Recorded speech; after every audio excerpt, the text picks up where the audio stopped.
Hello friends, आज हम topic discuss करें क्लास 12 से। चैप्टर लिया है हमने कॉन्टिन्यूटी एंड डिफरेंशिएबिलिटी। एक बेहतरीन सा 3 मार्क का क्वेश्चन लिया है, जरा देखते हैं बोर्ड पर। Explain the quantity of the function F X equal to mod X at X equal to 0। अब मॉड फंक्शंस के लिए सबसे पहला कंसेप्ट ये है कि मॉड फंक्शंस को आपको पहले 2 स्टेप में तोड़ना पड़ेगा, मतलब 2 हिस्सों में तोड़ना पड़ेगा। वो किस तरह से? ये तो सिंपल मॉड एक्स ही दिया हुआ है तो तोड़ना बहुत आसान है।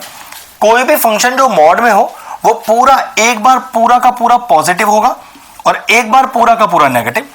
अगर वो पॉजिटिव हुआ तो वैल्यू हमेशा 0 से बड़ी या फिर 0 के बराबर होगी, और अगर नेगेटिव हुआ तो वैल्यू 0 से छोटी होगी। भाई क्लियर सी बात है, नंबर लाइन पर अगर कोई चीज पॉजिटिव है तो पक्की बात या तो वैल्यू 0 होगी या तो 0 से बड़ी होगी, वही लिखा है। लेकिन अगर उसकी पूरी वैल्यू नेगेटिव निकली तो गारंटी है 0 से छोटी ही होगी। बस इस बात को चेक करते हुए हमें अपने फंक्शन की क्वांटिटी चेक करनी है। जरा फंक्शन सही से डिफाइन कर देते हैं।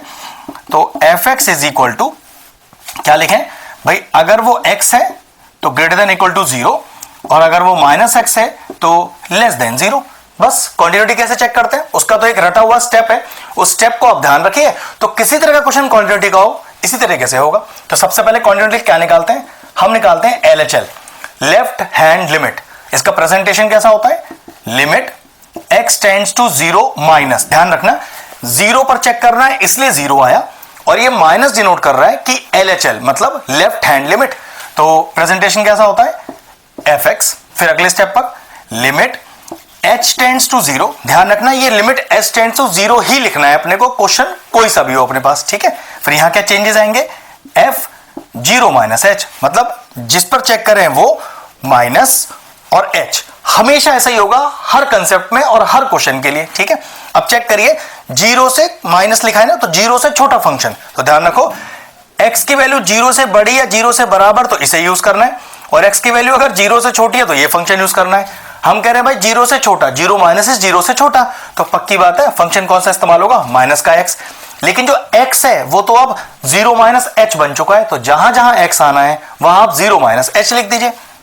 तो limit s tends to 0, minus तो एक बाहर रहेगा ही रहेगा क्योंकि देखो फंक्शन में माइनस है, और x की जगह क्या आ जाएगा? 0 माइनस h, जो कि एक्चुअली माइनस h ही होता है। माइनस माइनस कितना हो गया? प्लस हो गया। तो limit s tends to 0 h का वैल्यू इंसर्ट करिए, कितना आ गया अपना LHL आ गया 0। अब क्या निकालेंगे? जैसे LHL निकाला इसी तरह से अब निकालेंगे हम RHL, बिल्कुल रटे हुए स्टेप्स हैं, देखो ध्यान से। Limit x tends to 0 plus fx, फिर limit s tends to 0 f 0 plus s। जैसे यहां पर हम s tends to 0 0 minus h लिखते हैं LHL के लिए, तो RHL के लिए 0 प्लस h। अब चेक करो 0 प्लस मतलब 0 से बड़ा फंक्शन, तो चेक करो 0 से बड़ा फंक्शन मतलब बराबर भी होगा या बड़ा होगा, दोनों केस में आप पॉजिटिव x यूज करोगे, तो बस पॉजिटिव x यूज करते हैं। लेकिन अब वो x किस में चेंज हो गया है? x प्लस h में। तो जहां जहां आपके फंक्शन में x लिखा हुआ है वहां 0 प्लस h डाल दीजिए, मतलब h डाल दीजिए। नीचे डाल दिया, पुट करिए 0।